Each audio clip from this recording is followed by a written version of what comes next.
consecration offerings or of the bread remains until the morning, then you shall burn the remainder with fire. It shall not be eaten because it is holy. This is a direct command which is very similar to that of the Passover sacrifice.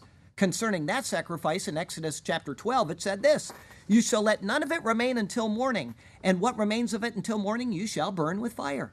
The consecration offerings, like the Passover, were not to be eaten on the second day.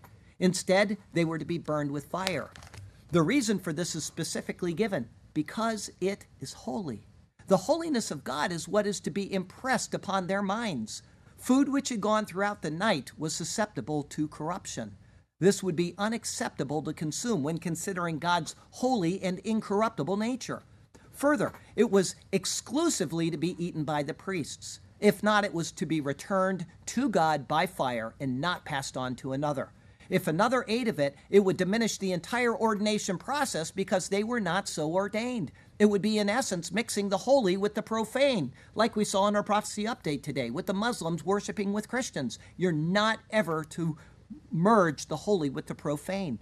And finally, if something which was devoted to a sacred use was given to someone else, they could then use it as an object of superstitious worship of some sort. Maybe they have one of the bones of the ram and they use it as a talisman.